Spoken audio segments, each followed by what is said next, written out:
Ya, ini kasus kalau tahun 97, sekarang 2024-25 itu kan berarti sudah lama.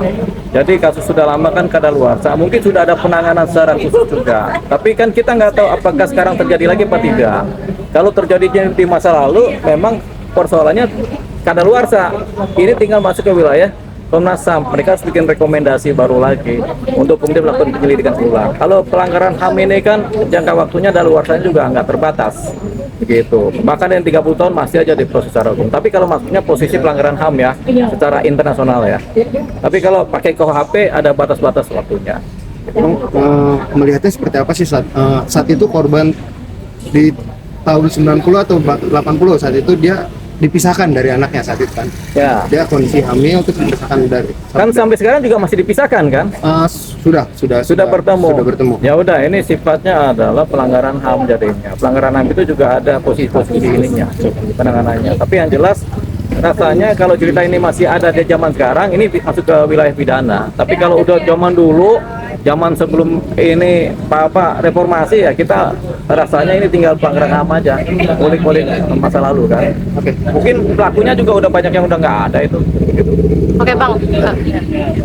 Si korban saat itu sedang datang ke base campnya saat itu, terus melihat ada 16 bayi di sana. Itu abang melihatnya Sekarang ini? Tahun 90 saat itu, tahun 90-an. Itu Ya, abang melihatnya seperti apa? Apa human trafficking kah atau seperti apa? Bisa jadi masa lalu kan, cuman pembuktiannya setengah mati. Tapi sekarang pasti orangnya sudah dewasa semua. Ada yang udah seumuran umur 40-an tahun kan, gitu. Tapi itu masih bisa diadukan. Tinggal mencari pembuktian dan fakta kan, karena ini ternyata sudah lama. Tapi kalau ini berjalan sampai sekarang ya masih bisa dilaporkan. Bahkan korban pun dia mengakunya diadopsi umur 2 tahun dan dia tidak tahu orang tuanya gitu. Dia Ya. langsung diadopsi oleh Ya, si itu Oci ini. pelanggaran HAM. Kan barang siapa menghilangkan asal-usul seorang anak sampai dewasa sehingga nggak tahu bisa dipidana. Kataunya sekarang ya bisa dipidana sekarang. Oke. Gitu. Karena penghilangan asal-usul kan. Asal-usul anak ini lebih panjang nih masa daluarsanya, karena kita nggak tahu waktu kita kecil siapa, tapi dihilangkan di masa lalu. Ini masih bisa dituntut. Itu yang masih bisa dituntut, ada penghilangan asal-usul anak. Jadi langkah apa aja selain dia datang ke Komnas sama Komisi 3? Langkah Komisi 3 udah paling tinggi, Komnas paling tinggi, tinggal membuat laporan polisi penghilangan asal-usul anak. Kan kita baru tahu asal-usul kita dihilangkan, kita baru tahu daluarsanya masih jalan lagi. Begitu. Biasanya kena jerat hukum pasal berapa sih Bang kalau misalnya udah seperti ini udah lama? asal-usul anak hukumannya tinggi.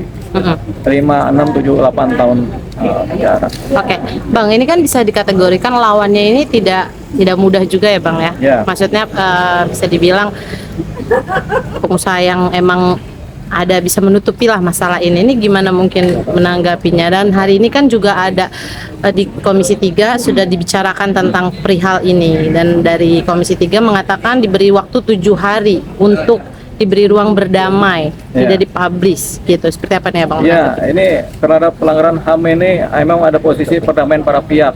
Perdamaian para pihak ini termasuk juga yang namanya restoratif justice kan, karena kejahatan masa lalu kan. Ini udah 30 tahun lebih kan ceritanya kan. Jadi ruang itu nggak apa-apa dimanfaatkan 7 hari. Tapi kalau enggak ya ini meledak, pasti meledak. Menjadi suatu potensi pelanggaran hukum baru yang sifatnya pelanggaran berat. Oke. Terakhir mungkin Bang, dari saran kasus polemik ini kan udah lama dan publish di sekarang gitu kan, karena sosial media dan cukup ramai, cukup menyita perhatian publik. Mungkin Abang seperti apa sih menyarankan dari pihak Oci dan pihak korban seperti apa nih? Ya, tentunya rekonsiliasi namanya.